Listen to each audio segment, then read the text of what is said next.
So what are we talking about here? We're talking about utilizing your guidance system to know what's upstream and what's downstream. We're talking about you using 2 points of vibrational relativity in order to know. Just like the navigational systems in your vehicles, Jerry and Esther have 4 different kinds now.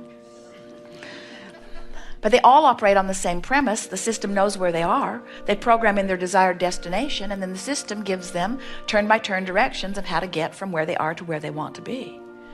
The other day, they bought a new system. It's a Garmin. It's their favorite by far. And it's a portable system. They plug it into the cigarette lighter, and it sits on a little sandbag so it can be moved from vehicle to vehicle. So Esther unplugged it from the car and put it in the monster bus as they began to drive. And she programmed Pioneer, which is in the bus, and Garmin, which is the portable system. From where they are, she programmed them to the same destination. So now she says to Jerry, I'm in good hands. You can go back and do whatever you need to do. I have guidance. And off they go. And all of a sudden, she comes to a juncture in the freeways, and Pioneer says, get in the right lane and take this road to the right. And Garmin says, get in the left lane and take this road to the left. And she has them turned up very, very loud. And then she hears Jerry piping in from the back about something. And she says to all of them, I'm not listening to any of you. I'm going to do what I'm going to do. Because she realized she was in a sort of critical position. She was in 6 or 7 lanes of traffic. Everyone was driving at breakneck speed. She's 70 feet long, about moving 70 miles an hour, and she's getting mixed messages about which way to go. It was chaos for a moment, almost a panicked sort of feeling.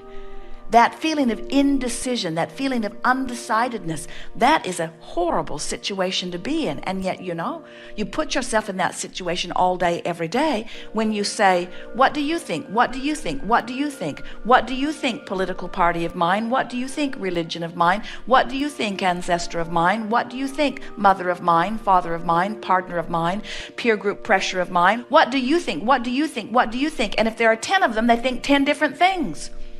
If there are 20 of them, they think 20 different things. In other words, they're thinking a lot of different things. And if you are trying to listen to the voice that is the loudest, you have an uncomfortable situation going on where all along you have an intuitive gut feeling that if you learn to listen for it, you will not be confused about which way to go.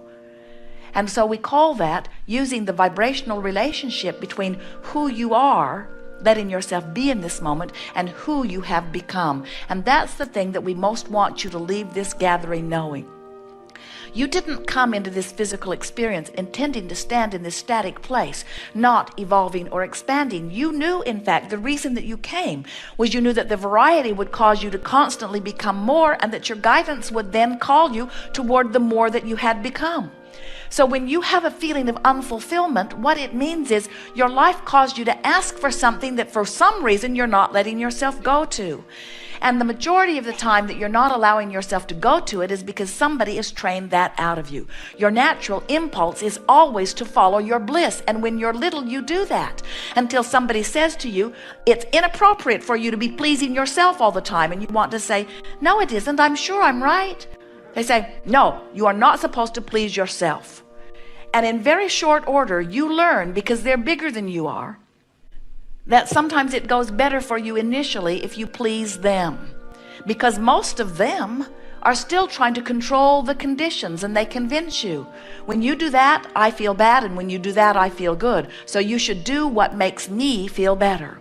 Which works out all right for you when there's just one of them, but get 2 of them plugged in and trying to give you guidance, it makes you a little crazy, or more, you see. And so then it seems that the only way a little tyke can grow up and feel any reasonable happiness is if his family can get him into a culture where everybody thinks pretty much the same. So he doesn't have these split messages going on. And do you know that's what so many societies are doing?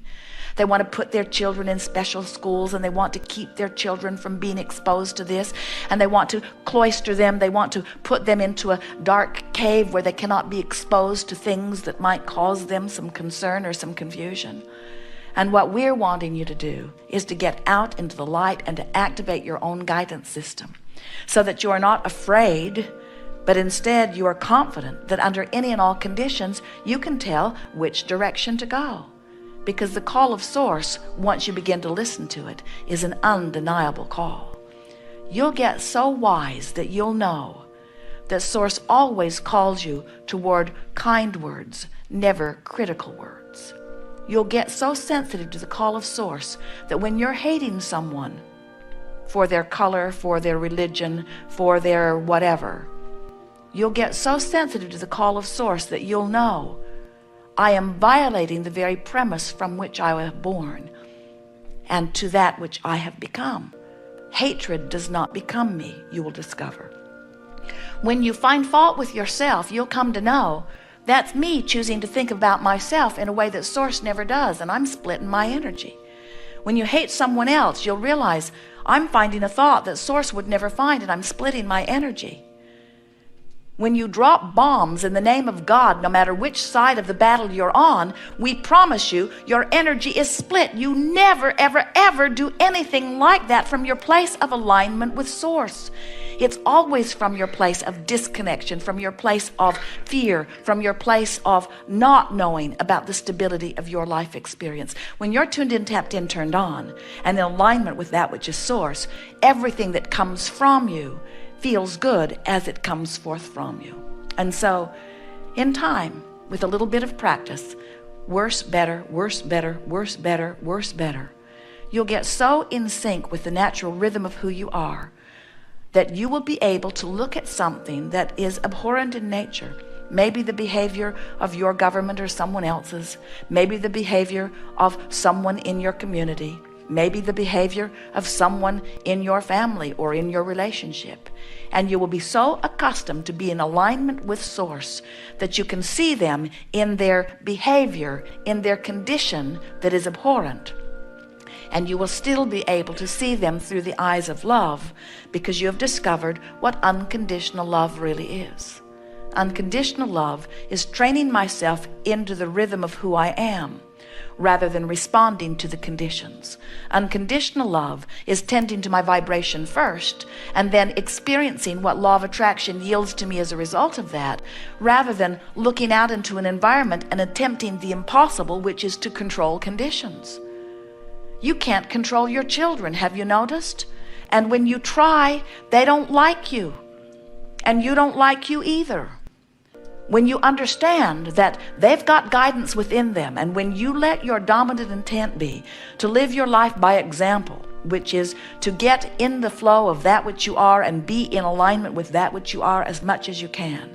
When you set that example for your children, you teach them self-sufficiency. You teach them the only place that they will ever really find freedom and empowerment.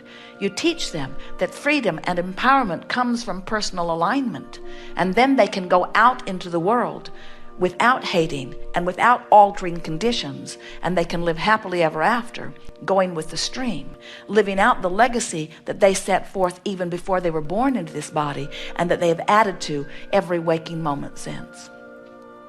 We've just given to you the best version that we've ever given of how this all fits together and of who you are. You are Source energy in physical bodies, and life is supposed to be good for you. And if it isn't, it is your doing. Because everything that you are living and everything that you are feeling is about only two factors: how fast your stream is flowing and which way you're pointed in it. And you've got control of both. Your life caused you to make your stream go the speed that it is going. The direction or choices that you are making are what are responsible for the way the stream is carrying you or beating you up.